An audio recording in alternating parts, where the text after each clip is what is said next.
Hello everyone, my name is Arjun Singh. आज की जो क्लास है वो क्लास कंटिन्यू है अकाउंटिंग फॉर पार्टनरशिप फर्म की। बेसिकली अगर बोलूँ तो ये 4th क्लास है। ऑलरेडी मैंने 3 क्लास अपलोड कर दी हैं।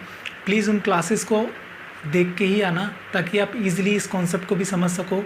ठीक है, तो आज की क्लास स्टार्ट करते हैं। चलिए, आज की जो क्लास का टॉपिक है, अगर आपने मेरी पिछली वीडियो देखी होगी तो उसमें देखा होगा मैंने एक क्वेश्चन कराया था, जिस क्वेश्चन में मैंने बोला था कि 2 एडजस्टमेंट हैं हमारी, एक इंटरेस्ट ऑन कैपिटल और इंटरेस्ट ऑन ड्राइंग्स। दोनों ही बहुत इंपॉर्टेंट है, तो उनमें से कोई एक एडजस्टमेंट आज हम करने वाले हैं जिसका नाम क्या है, interest on drawings. I hope मेरी पिछली वीडियोज़ आपने देखी होंगी और आपको क्लियर होगा वो सारी चीज़ें। चलिए, आज की जो कैलकुलेशन है या फिर मैं बोलूँ अगर वो एडजस्टमेंट है किसकी है, इंटरेस्ट ऑन ड्राइंग्स की। तो इंटरेस्ट ऑफ ड्राइंग्स को हम कैलकुलेट करने से पहले हम समझना चाहेंगे कि ड्राइंग्स क्या होता है, क्योंकि मेरी क्लास का पहला मोटिव क्या होता है, कॉन्सेप्ट क्लियरिटी। उसके बाद क्वेश्चन तो इजीली अटेम्प्ट हो ही जाएगा। सबसे पहले बताओ ड्राइंग्स क्या होता है, आप ड्राइंग से क्या समझते हैं? सोचो 11th क्लास में पढ़ा था। ओके, चलो मैं बता देता हूँ, लेकिन अगर जिसको याद आ गया है गुड। ड्राइंग्स का मतलब क्या होता है, जब कोई पार्टनर या फिर कोई पर्सन अपने बिजनेस से पैसे निकालता है, बिजनेस में जो उसने लगाए हैं, तो उसे क्या बोलते हैं, ड्राइंग्स। अभी हम किसकी अकाउंटिंग कर रहे हैं, अकाउंटिंग फॉर पार्टनरशिप फर्म। तो इसमें कौन पैसा निकालेगा, पार्टनर्स पैसा निकालेंगे। अब पार्टनर्स ने बिजनेस में पैसा लगाया होगा और बिजनेस से पैसा निकाल रहे हैं, तो उस जो पैसा निकाल रहे हैं अब उसको क्या बोलते हैं, ड्राइंग्स। अब क्या वो पैसा कैश में हो सकता है, क्या वो काइंड में हो सकता है? ज़रूरी है कि कैश में ही निकाले? मतलब क्या काइंड में नहीं निकाल सकता? मतलब कोई अगर प्रोडक्ट ले ले, फर्नीचर ले जाए या फिर गिफ्ट ले जाए फर्म से, कुछ भी हो सकता है। तो ड्राइंग्स का मतलब मैंने यहाँ पे लिखा हुआ है, मैंने ऑलरेडी यहाँ पर मार्कर से अलग अलग कलर करे हुए हैं ताकि आपको क्लियरली समझ आए कौन सा ज़्यादा इंपॉर्टेंट है, कौन सा कम इंपॉर्टेंट है। देखो यहाँ पर मैंने क्या लिखा है, drawings means an amount withdrawn. क्या होता है, an amount withdrawn in a cash और इन काइंड बाय पार्टनर्स। मतलब क्या हुआ, ऐसा अमाउंट जो पार्टनर्स या तो कैश में निकाले या तो किस में निकाले, काइंड में निकाले। कौन निकालेगा, पार्टनर। अब किसके लिए निकालेगा, अपने पर्सनल यूज़ के लिए। तो उसे क्या बोलते हैं, ड्राइंग्स। मतलब क्या समझ आया, अगर कोई भी पैसा जो पार्टनर ने बिजनेस में लगा रखा है, वो पैसा अगर उसने निकाला अपने पर्सनल यूज़ के लिए, तो उसे क्या बोलेंगे, ड्राइंग्स बोलेंगे। तो आइए उसी की स्टार्ट करते हैं कैलकुलेशन एडजस्टमेंट, जिसमें मैंने इसको समझाने के लिए केसेस बनाए हैं। तो पहला केसेस क्या है, चेक करिए क्या लिखा हुआ है। First case, when fixed amount is withdrawn up to whole year. मतलब जो पार्टनर है ना, वो फर्म में से क्या कर रहा है, पैसे निकाल रहा है। फिक्स्ड अमाउंट, फिक्स्ड, ज़रा ध्यान देना यहाँ पे क्या लिखा हुआ है मैंने, फिक्स्ड। फिक्स्ड मतलब हर साल, जैसे हर महीने मतलब 10,000 रुपीज़ निकाल रहा है, 20,000 निकाल रहा है, 5,000 निकाल रहा है, डिपेंड करता है। या साल में कुछ भी अमाउंट निकाल रहा है, 1 लाख 2 लाख, जो भी डिपेंड करता है उस पर। तो वो क्या कर रहा है, अमाउंट क्या कर रहा है, विड्रॉ कर रहा है up to whole year. Whole year मतलब पूरे साल वो निकाल रहा है। ठीक है, अब उसमें अलग अलग केसेस हैं, तो मैंने 3 केसेस बनाए हैं कि अगर पार्टनर पूरे साल में फिक्स अमाउंट निकाल रहा है तो कैसे कैलकुलेशन करेंगे। तो प्लीज़ ये फॉर्मूले बहुत इंपॉर्टेंट हैं और आपको याद रखना है, और याद मिनटों में हो जाएंगे। आपको इतना फोकस और इतना ध्यान बस यहीं बना के रखना है। ठीक है, मतलब अपना फोकस पूरा यही होना चाहिए, आपको फॉर्मूले याद करने की ज़रूरत भी नहीं पड़ेगी बाद में। चलिए, पहला पॉइंट क्या है, when drawings made beginning of the month. मतलब पार्टनर हर महीने की स्टार्टिंग में फर्स्ट डेट पे पैसे निकालता है, निकाल सकता है स्टार्टिंग एवरी मंथ। हर साल निकाल, हर महीने निकाल रहा है तो पूरे साल के लिए निकालता है, हो सकता है, हाँ जी हो सकता है, ऐसा केस हो सकता है। तो इस केस में कैसे निकालेंगे interest on drawings. Interest on drawings is equal to क्या लिखा, टोटल ड्राइंग्स इनटू में रेट। अभी रेट कौन सा है, हमने फर्स्ट और सेकंड वीडियोस में देखा था कि पार्टनरशिप डीड होती है, पार्टनरशिप डीड में इंटरेस्ट ऑन ड्राइंग्स चार्ज किया करती है फर्म। ठीक है, तो इंटरेस्ट ऑन चार्ज जो फर्म करती है वहाँ पे रेट ऑफ इंटरेस्ट मेंशन होगा, ये वही रेट ऑफ इंटरेस्ट है।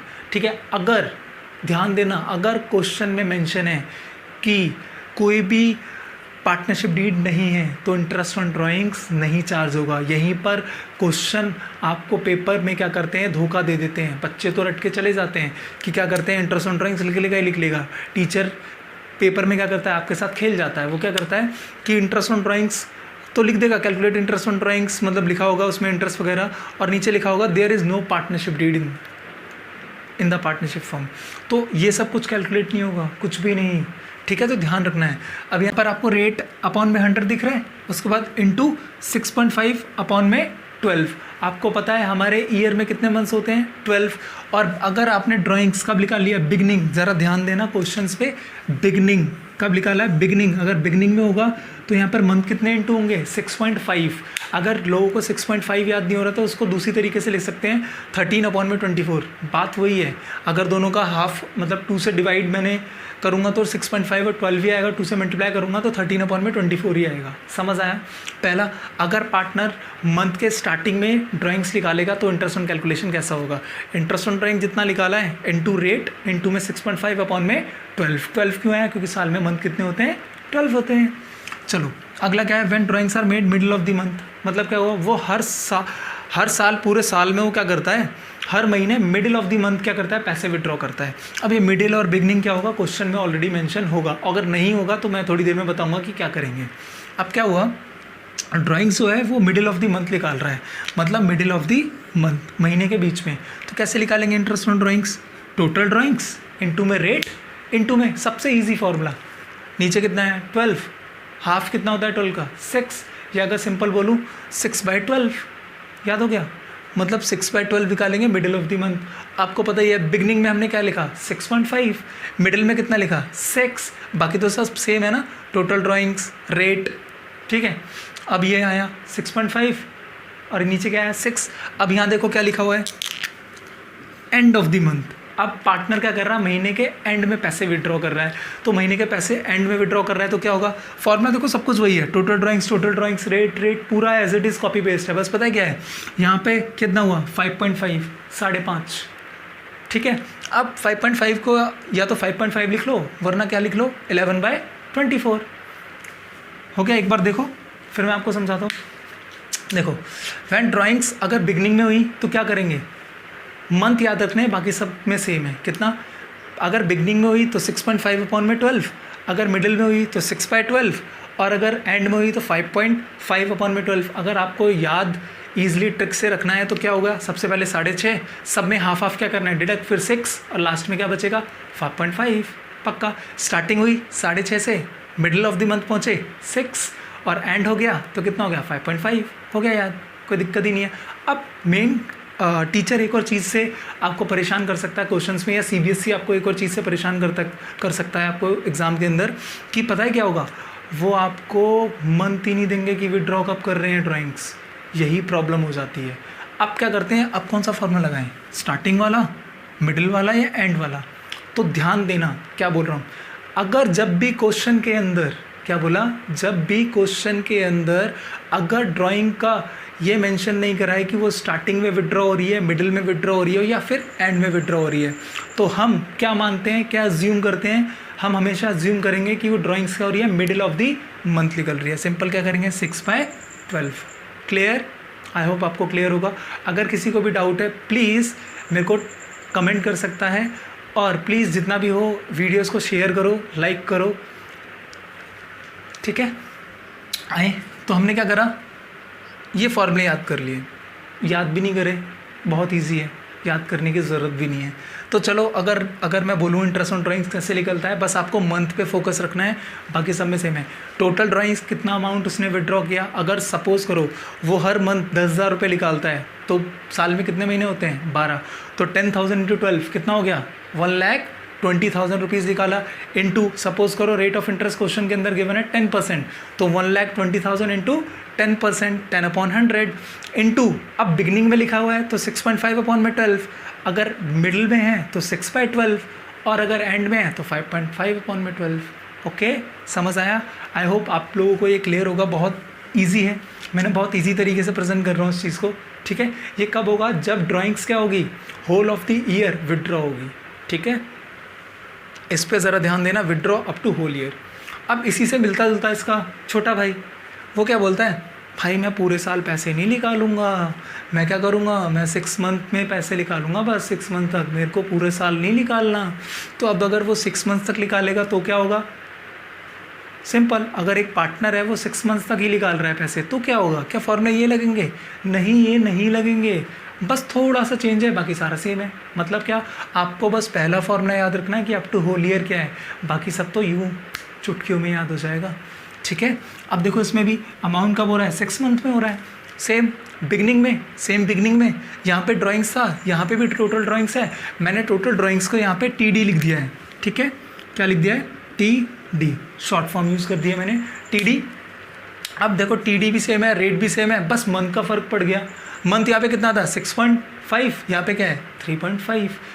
6 मंथ्स है ना, यहाँ पे होल ईयर, तो होल ईयर कितना होता है 12 मंथ्स, 6 मंथ हाफ, तो 6 का आधा कितना हो गया 3, हाफ का हाफ, ऐसे का एज इट इज़। याद करने की कोई ज़रूरत है क्या, आ गया यार, ट्रिक हो गई। अगला क्या है, मिडिल, ये भी मिडिल है। अब मिडिल में कैसे लिख लेगा, same total drawings into rate, यहाँ पे कितना था 6, यहाँ पे कितना आएगा 3, बाकी सारा सेम 12। अब यहाँ पे क्या हुआ, एंड ऑफ द मंथ में निकालेंगे तो क्या होगा, सेम फॉर्मूला, सेम, बस यहाँ पे क्या लिखा है 5.5। अब 5 का आधा कितना होता है 2.5 अपॉन में 12। तो देखो यहाँ भी आधा कम हो रहा है। पहले सबसे पहले कितना था 3.5, फिर क्या था 3 एंड देन क्या था 2.5। पक्का क्लियर है आपको फॉर्मूले, एक बार रिवीजन कर ले। तो आज हमने सबसे पहले क्या पढ़ा, हमने सबसे पहले देखा कि इंटरेस्ट ऑन ड्राइंग्स की कैलकुलेशन कैसे होती है। अब फिर उसको समझने से पहले हमने समझा कि ड्राइंग्स क्या होती है। ड्राइंग्स क्या होती है, जल्दी बताओ। ड्राइंग्स वो अमाउंट है जो हम क्या करते हैं, पार्टनर जो होता है बिजनेस में क्या करता है, पैसे जो उसने लगाए होते हैं वो क्या करता है, वो विड्रॉ करता है। ठीक है, अगर उसने वो पैसा विड्रॉ किया, जब उसने वो पैसा विड्रॉ किया, अब वो कैश में भी कर सकता है, वो काइंड में भी कर सकता है। मतलब अब उसमें चेक करेंगे कि जब वो पैसे कैश में या काइंड में निकाल रहा है तो चेक करेंगे क्या वो पूरे साल फिक्स अमाउंट निकाल रहा है। अगर वो पूरे साल फिक्स अमाउंट निकाल रहा है तो 3 चीज़ें और चेक करेंगे, क्या वो मंथ के स्टार्टिंग में निकाल रहा है, क्या वो मिडिल में निकाल रहा है, या फिर क्या एंड में निकाल रहा है। अगर वो बिगनिंग में निकाल रहा है, बाकी सब तो सेम है फॉर्मूले के अंदर, टोटल ड्राइंग्स इनटू रेट, बस मंथ का फ़र्क है। अगर बिगनिंग में निकाल रहा है तो क्या होगा 6.5 अपॉन में 12, और अगर मिडिल में होगा तो कितना होगा 6/12, और एंड में होगा तो क्या होगा 5.5 अपॉन में 12। और अगर वो क्या कर रहा है, अगर वो 6 मंथ विड्रॉ कर रहा है, तो बिगनिंग में क्या होगा टोटल ड्राइंग्स इनटू रेट, तो सेम फॉर्मूला है, इनटू क्या होगा 3.5 अपॉन में 12। उसके बाद अगर मिडिल में निकाल रहा है तो 3/12, और लास्ट वाला क्या है 2.5 अपॉन में 12। पक्का कोई डाउट तो नहीं है। ये कॉन्सेप्ट एक बार वीडियोस को अगर ना समझ आया हो तो एक बार और देख लेना ताकि आपको क्लियर हो जाए। और इसके बाद मैं अगली क्लास में इंटरेस्ट ऑन ड्राइंग से कुछ अच्छे से क्वेश्चंस और केसेस कराऊंगा ताकि आपको प्रैक्टिकल में समझ आए। आज मैंने सिर्फ फॉर्मूले की क्लास रखी है और आपको ईजिली समझ आना चाहिए, ठीक है। और अगर किसी ने भी वीडियो नहीं देखी और अगर वीडियो समझ नहीं आई तो आप मेरी जितनी भी पुरानी इस वीडियो हैं 12th क्लास की अकाउंटिंग फॉर पार्टनरशिप फर्म की 1st, 2nd, 3rd पार्ट और ये 4th पार्ट है, तो आप प्लीज़ सारी देखिए और अपने नोट्स और क्वेश्चन सॉल्व करिए। जो पिछला क्वेश्चन मैंने कराया था वो सॉल्व करिए, आप ऑटोमेटिकली सॉल्व करने लग जाएंगे। आपके साथ मैं बना रहूँगा। Please like, share and subscribe my YouTube channel. Thank you for watching the video.